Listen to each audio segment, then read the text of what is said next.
sa kanilang mga putang ina sila. No, hindi ba? Para naman atakihin sila sa puso, malay mo mga matay silang lahat. O di maganda ang bayang Pilipinas. Tama. Correct. Sana atakihin silang lahat. Kaya importante yung like and share. At halimbawa, ikaw, nandiyan ka sa ibang bansa, no? Halimbawa, ikaw ay nasa Middle East. Nanonood ka ng vlog natin, tapos shinare mo. Ngayon, yung pag na-hit niya yung algorithm, yung share, yung like, ino-offer siya ni YouTube doon sa mga nandiyan sa bansa mo, whether Pinoy or hindi, na manood. Or ino-offer niya yung mga videos natin sa mga tao dyan, yung mga nanonood din ng mga mahihilig sa politika din. Di maraming mas makakanood, mas maraming mabubuksan ng mga isip. Tapos yung nakapanood, galit na galit pa sa mukha ko. Tapos biglang nung napanood nila ako, nanggigil sila, tapos pumutok yung ugat nila sa ulo. Tapos namatay sila on the spot. Di ba ang saya-saya nun? Correct. May nagawa kayo para sa bayan. Nabawasan ng mga bobotante. Sa Pilipinas, importante yan. Siyempre, isa pang importante mga bossing, yung mga nagsusuper thanks. Maraming salamat sa nagpapakita ng kanilang suporta sa channel natin by means of super thanks. Alam niyo yung super thanks? Yung super thanks, yung like, yung share, yung merong puso na merong Superman. Merong Superman na gano'n. Super nga yun eh. Super thanks. Ayun, pag pinindot mo yun, tapos binawasan mo konti yung baon mo, nilagay mo doon. Malaking may tutulong sa bayan Pilipinas niya. Para ka na nag-ambag sa content natin. Para ka na nag-ambag sa content natin at ikaw nang may-ari ng buhay ni Boss Dada. Parang binili mo na si Boss Dada kaagad nun. Minain mo na. Lahat ng may mga crush sa akin, lahat ng mga humahanga, at lahat ng mga natutuwa. Kung gusto niyo magpakita ng appreciation bukod sa comment, mag-super thanks kayo. Masaya yan. At ito naman, may mga mangilang nila nagre-reklamo. Boss Dada, ingay-ingay ng live mo. Andayin mo mga tawa-tawa sa background. Utangin na nyo. Kung gusto nyo ng tahimik, doon kayo sa simenteryo. Tama. Gusto ko maingay. No dull moment nga eh. Gusto ko maingay, gusto ko masaya, gusto ko maraming tumutunog-tunog. Kasi kapag kaganon, hindi tayo nabobore pare-pareho. Imagine mo, kausap ko sarili ko. Mag-isa lang ako nagsasalita dito, no? Nakikinood na lang kayo. Nagre-reklamo pa kayo, walang hiya kayo. Yung mga ayaw sa mura, yung mga mababait na tao, hindi po ito ang channel para sa inyo. Ito po ang channel ng mga Pilipino, nagigil na sa gobyerno, hindi makapagmura sa mga gobyerno, hindi mamura si Bongbong, hindi mamura si mga congressman, mga senador. Ito po ang channel kung saan ako na po ang nagiging spokesperson ninyo. Murahin natin ang mga putang ina niyan. Kaya kung malalambot ang inyong mga puso, ayaw nyo nakakarinig ng mura, hindi po ito ang channel na para sa inyo. Ang channel po na para sa inyo ay doon kayo sa simbahan. Ang Oras ng Himala.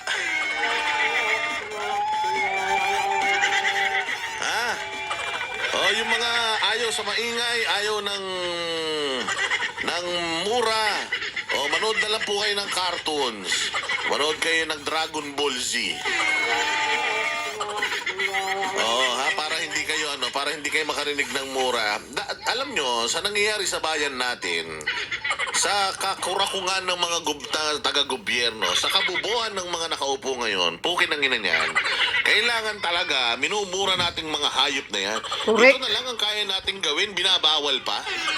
Kailangan pakainin ng mura ang mga magnanakaw sa gobyerno. Adtarin ng pinong-pinong mga hayop, magdasal na mamatay ng mga punyeta. Tama. Yun lang ang kaya nating gawin. Ano ba naman yan? Libre yan. Kaya kailangan gawin na natin yan habang meron pa tayong kalayaan. Dahil pagka wala na, tinanggal na nila yung kalayaan, wala na, hindi na tayo makapagsalita. Nakita nyo naman ginagawa ng Kongreso, hindi ba pinatatawag lahat ng mga pinatatawag lahat ng mga nagsasalita against sa mga kawatan sa gobyerno. Kaya Gusto nila ipatawag. pinagtripan na naman ni barbers ang mga vloggers. Hayop ka barbers. Para pigilan, magsalita. Para pigilan sa palayang pagpapahayag. Kaya kailangan, sabi ko nga, hindi naman ako pala mura noon. Nung ako nag-start mag-vlog, mga bossing, hindi ako nagmumura as in. ang ano ko nga nun, ang lumalumanay ko nga nun eh. Pero as it drags on, as I dip myself into politics, putang ina niyan, Kaya nalaman ko nga. talaga, na-expose ako sa politika at nakita ko ng bonggang-bongga kung gaano kasatanas, kakriminal, ka-demonyo itong mga hayop na mga nasa gobyerno, ang babait nung kampanya. Ang babait nung eleksyon, nung umupo sa kapangyarihan, putang ina na ano, sinaniban ng demonyong mga hayop. Correct. Ayun na, nagsimula na akong magalit, ma-high blood, hanggang sa nagmumura na ako, hanggang sa gigil na ako. And then, na-realize nung mga dati kong mga subscribers na, Boss Dada, buti na lang nagmumura ka. Kasi yan din yung gusto kong sabihin eh. Buti na lang, Boss Dada, minura mong hayop na yan. Kaya nga. Yan din ang gusto Pati kong ako, iparating eh. yan ang gusto kong marinig. Magmura ka bawat sentence mo. Ganun ah. Kaya nga, sinishare kita ngayon Mas eh. lalo ko pa silang mumurahin, mas lalo ko pang sisitahin lahat ng mga kabulastugan nila. Oo, di baling magalit sila, wala akong pakialam sa kanilang mga hype sila, magagalit lang naman sila eh. Nagnanakaw na nga sila, may kagano pa silang magalit, mga hayop sila.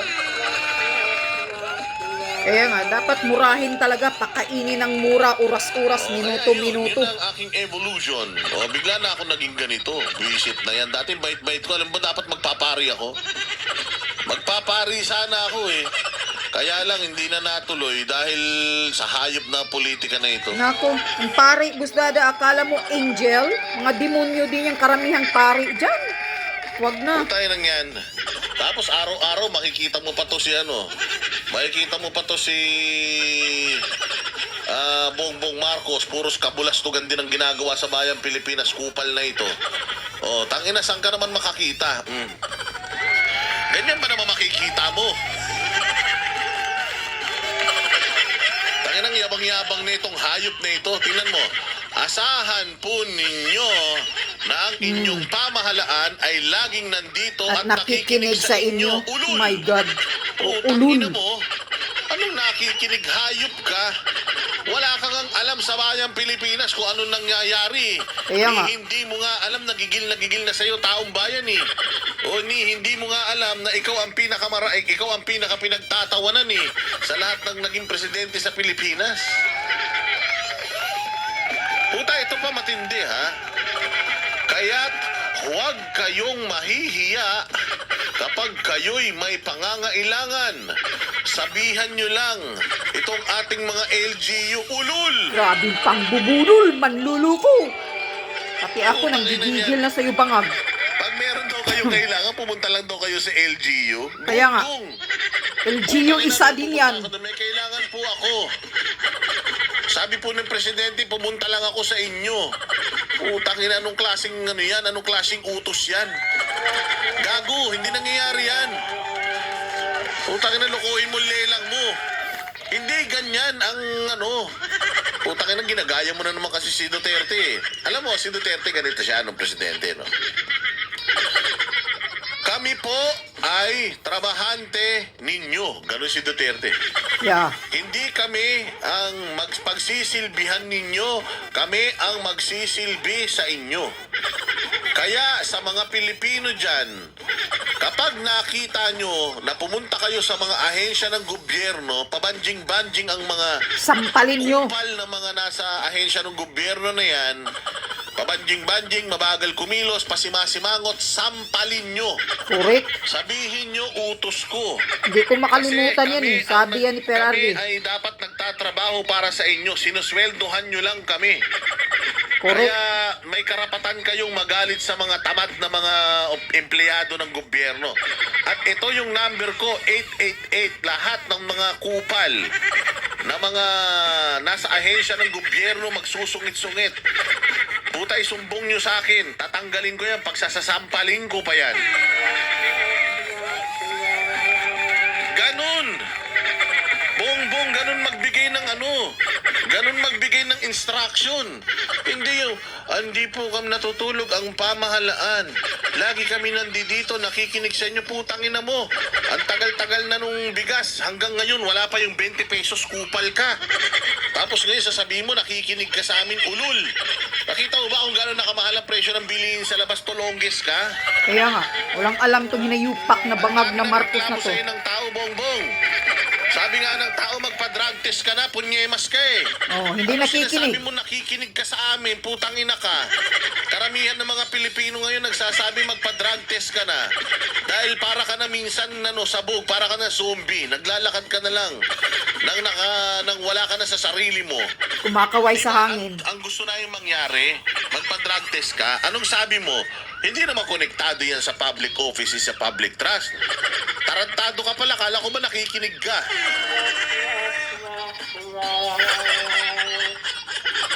Kaya Ano nga, na to, fake news talagang hayop, no? Hari ka talaga ng fake news. walang hiya. Wala ka Sobrang, na matinong sinabi sa buhay mo, ah. sobrang kapal ng mukha talaga itong si BBM. Ano pa, di ba ganyan si PRD dati? O, tingnan mo siya, lapit lang kayo sa mga LGU nyo. O, tapos, sabihan nyo, ayan o, may pangangailangan, sabihan nyo itong ating mga LGU. Putang ina, sa tingin mo ba pag ang tao lumapit sa LGU dahil sa sinabi mo? Ano sasabihin ng LGU? Sabi ni Pangulo, pumunta daw kami dito, may pangangailangan kami, ha? Wala yun, huwag ka maniwala ro, sabog yun. Putang ina eh, 20 pesos na kilo nga ng bigas, hindi niya maitupad LGU pa. Ibig sabihin, binudol ka na naman. Sa DSWD nga sana eh. Pupunta-punta Ha? kayo dito, may problema kayo. Hirap nga Kaya magbigay naman ng hindi ka sa kanya DSWD magpunta, ngayon. ba't di kayo pupunta? Siya yun na nga ako eh. O, ganyan yan. Ano na yung style nyo bulok? Ano pa sinasabi ng tanga na to? Ang ating mga kalihim ay hindi na natutulog. Putang na baka mga sabog kayo. Baka mga batak kayo. Kaya hindi na kayo natutulog. Putang ina, lahat yata kayo dyan, mga adik na. O, paano nyo mapapatunayan na hindi kayo adik? Na hindi kayo sabog, hindi kayo bangag. Putya, magpa-drug test na kayo ngayon na. Ako din. Ayan o. Ano pa sinasabi niya? Alam ko po yan. Hindi na daw natutulog yung mga kasamahan niya. Alam daw niya yan. Paano baka magkaka-jamming kayo? Correct. Kaya alam mo na hindi na sila natutulog. Magkaka-jamming kayo sa Sabay-sabay kayo kasisinghot. ng-jamming. Tapos sabay-sabay kayo, nagkukwentuhan lang kayo magdamag. Siyempre, alam nyo na wala silang tulog. Ako rin, hindi na po ako natutulog. Saka na tayo matulog. Marami pa tayong gagawin. Ulol! Kaya nga, hindi ka talaga natutulog Ba't dahil hindi kayo natutulog? ilan kayang binabatak mo. Alam ng taong bayan, BBM, kung ba't hindi kayo natutulog. Correct. Oo, wag mo linlangin ng tao. Kaya hindi kayo natutulog, maganda yung item. Mapaglin lang talaga itong hinayupak na to. O, sasabihin mo, fake news ka, boss dada. O, sige nga, pa-drug test ka. Pa-hair follicle test ka. O, dalawa tayo sabay. O, kahit makita mong ano ko, kahit makita mong positive ako sa bagoong, okay lang, ha? Hindi naman ako taga-gobyerno. O ikaw, baka positive ka sa kung ano-anong mga sinisinghot mo, ha? Magpa-drug test ka na para hindi ka na naanuhan. Ang dami-dami mong gagamiting ang dami mong gagamiting analogy, yung hindi pa pagtulog. Alam namin, sir, kung ba't hindi kayo natutulog. Correct. Kaya ka hindi natutulog dahil binabantayan mo yung sarili mo. Takot sa sariling multo. Binabantayan ang pera kung Siguro matulog dahil pag napikit ka, nananaginip ka. Siguro hanggang sa panaginip mo, minumura ka ng taong bayan kaya puro bangungot. Ang inaabot mo dahil ang dami nagdadasal. Naku, sana bangungutin ng hayop na ito. O, alam mo yan, kaya hindi ka natutulog. Kasi pag natulog ka, baka hindi ka na gumising, baka huling tulog mo na yan. correct. Binabangungot ka sana, Ayan mga bangag. boss ha. Ayan na nga mga boss. So tingnan yung maigi. Dahil ayan, si BBM hindi na daw natutulog. Hindi na daw natutulog dahil siya daw po ay nagtatrabaho, masipag daw siya. Utang ina mo, paano ka naging masipag? Wala kang nga nagagawa sa bayang Pilipinas eh. Tayo nakatatlong taong ka nang nakaupo sa pagka-presidente, wala ka pa nagagawa eh. Kaya nga. Kaya kiniklaim mo pa yung tulay sa ano ha, yung tulay sa Mindanao ha, sa may yung kumukonekta sa Davao City at saka dyan sa Samal Island ha. Puta, ginagrab mo pa yun ha, hindi sa yun kumag ka. Lahat ng mga project sa Mindanao, pinahinto mo, ulul. Ano sabi mo? Tangina nyo, baka hindi na kayo natutulog. Dahil iniisip nyo kung paano ubusin yung pera ng Pilipinas. Aba, Ayun bantakin nga. mo, according to Atty. Vic Rodriguez, January pa lang, 65% ng Oh. pera natin, Ubus na. inubos na ng mga hayop na yan. 2 buwan pa lang inubos na ang 65% na budget. 65% ng pera ng Pilipinas, putang ina, nilustay na nila. Hindi naman nilustay, baka naman nilagay sa mga proyekto. Putang ina proyekto, January pa lang, ubos na. 65% na i-release nyo na yung pera. Wala namang ginagawang kalsada, wala namang highway, wala namang ospital na ginagawa, wala namang tulay. Walang mga Anak buildings. ng tinapay, pati nga yata yung subway project, wala nang pera eh. Ina nyo? Kinuha lahat Paano ni naman hindi Tambaluslus. maubos yung pera na yan? Pucha, ilan yung pumirma sa impeachment ni BP Sara? Di umano, nagkaabutan daw dyan. 150 million nga bawat isa yung pumirma sa impeachment kay Sara. Sabi ni Maharlika yun. Dahil pag natutulog kayo, nananaginip kayo, na ano kayo, nabibilaukan kayo, nababangungot kayo kasi nagdadasal ng taong bayan na sana huling tulog nyo na yan. Tama. Oo, dahil sa dami ng mga kinamkam nyo sa pamahalaan, kinamkam yung pera ng taong bayan, kaya ayan, takot na kayo matulog.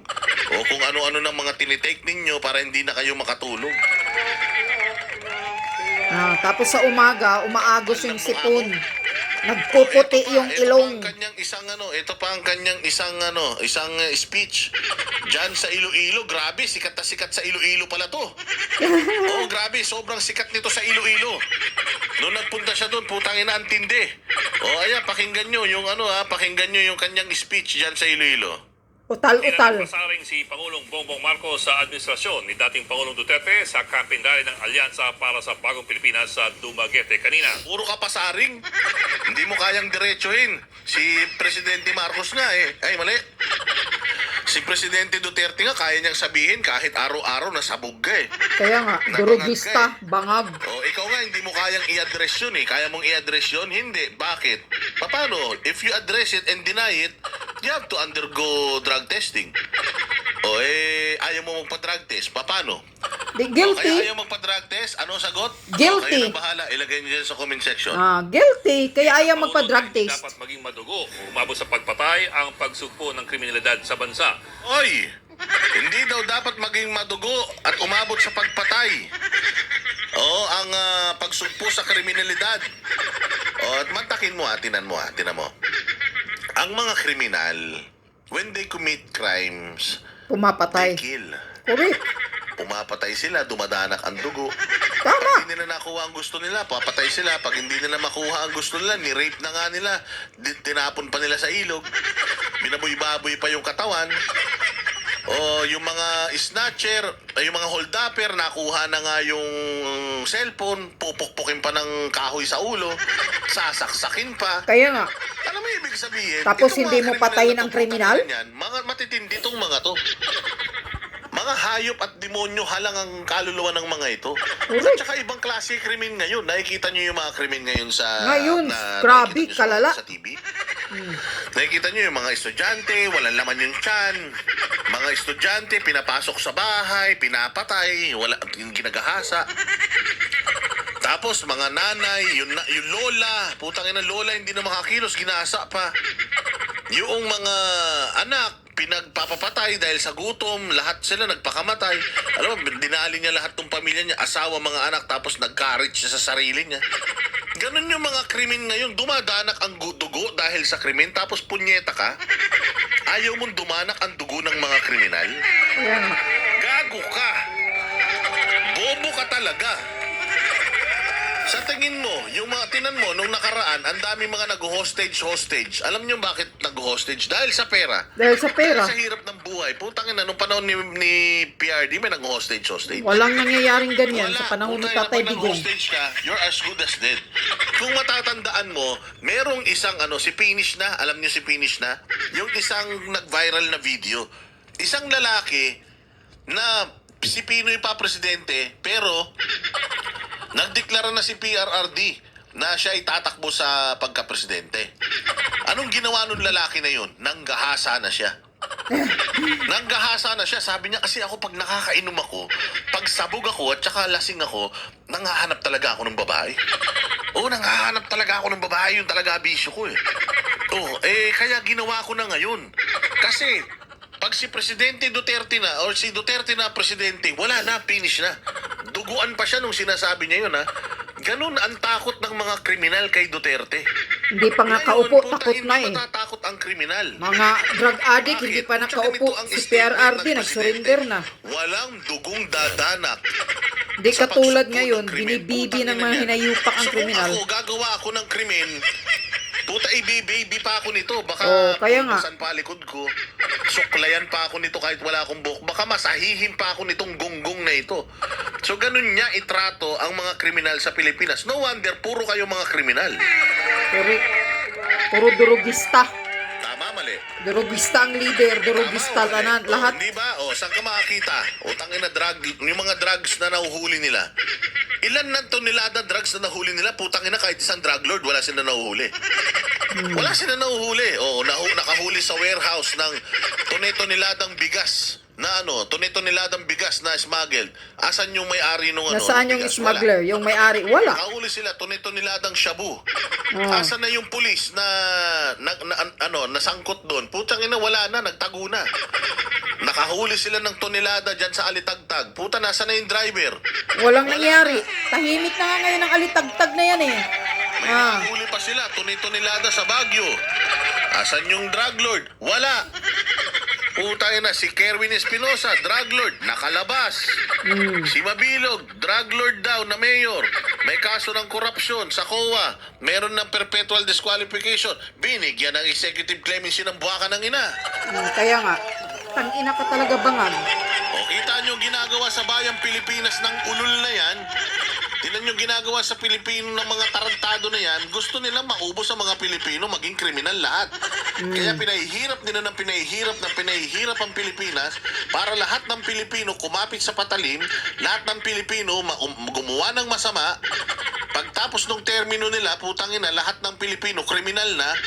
O tapos si Inday Sara magiging presidente, paano ayusin ni Inday Sara Pilipinas?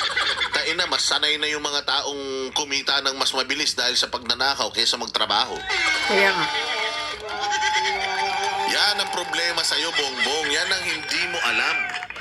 Kailangan mong padanakin ang dugo ng mga kriminal kasi kriminal yan. Di ba? O anong ginagawa sa mga asong ulul?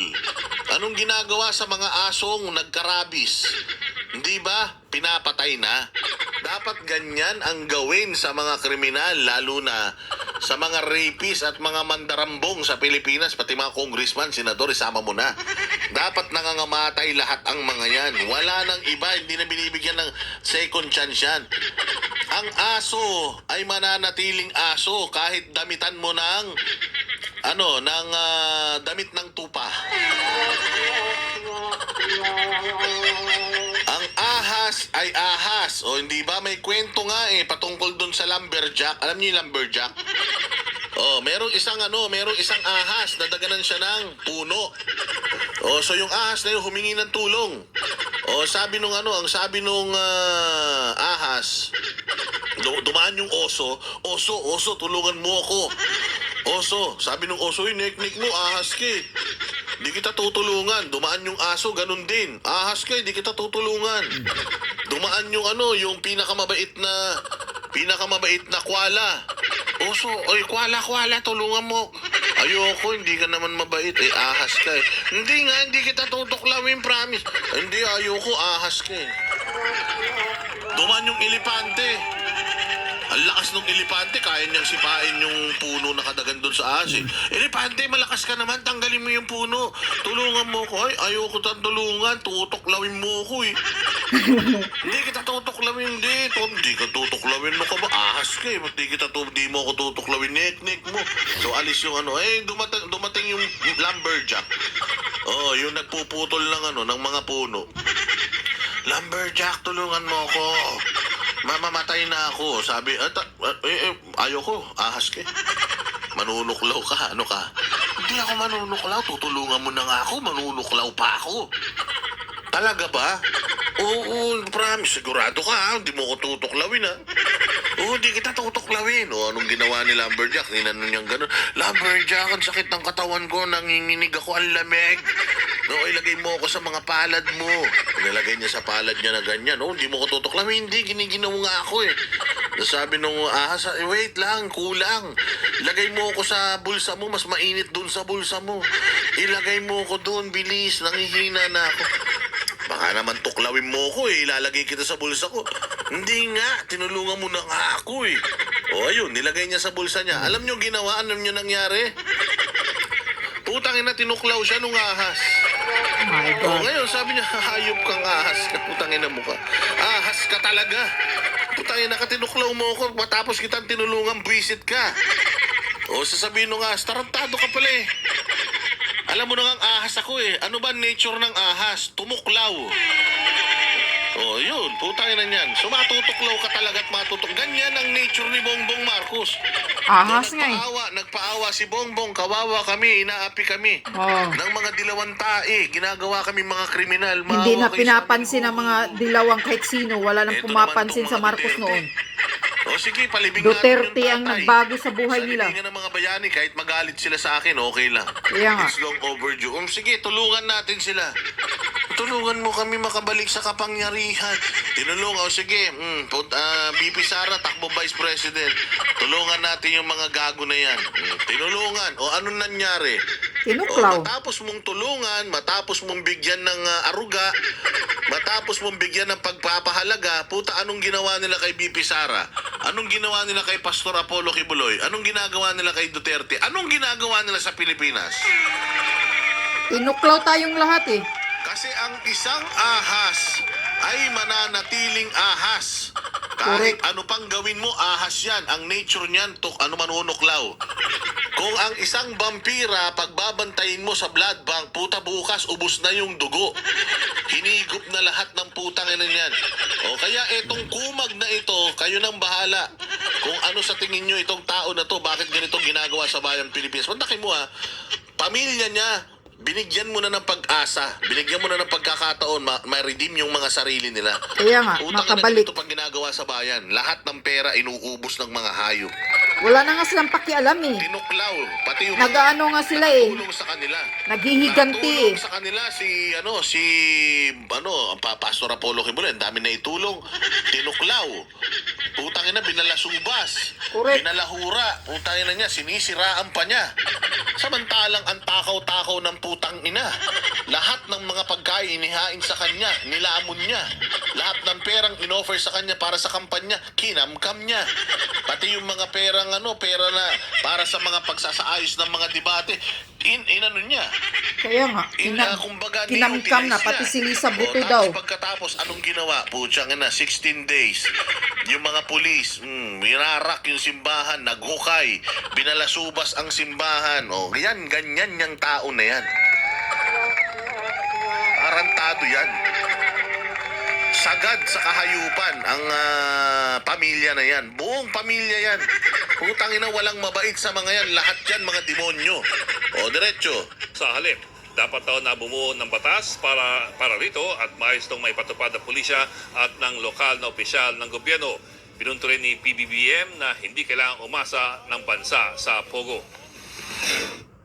Sa laban kontra krimen at droga, hindi po natin kailangan dumaan sa madugong solusyon. Oy! Hindi daw kailangan dumaan sa madugong solusyon pagdating sa krimen at droga. Natural, kriminal ka eh. Natural, nagdodroga ka eh, di umano. Hindi ba, sir? Kaya talagang hindi dapat dumanak ang dugo kasi putang ina mamamatay ka kapag pinadanak mo dugo ng mga kriminal. Isa kang nakikinabang sa mga pogo noong election time, sabi ni Maharlika. Oh, isa Utang tanas ina ka eh. kabangag. Oh, kawatan kayo.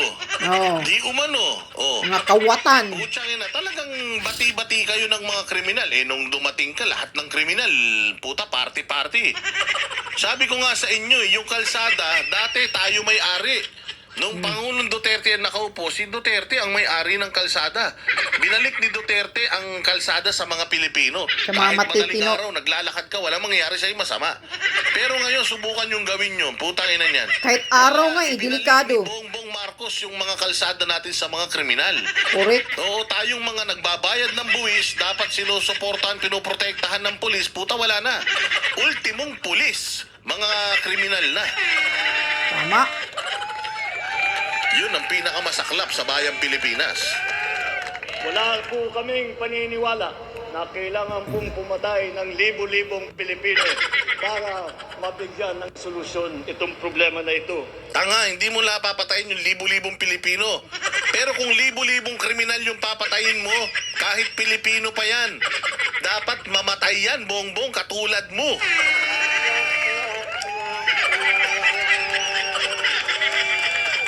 Oo.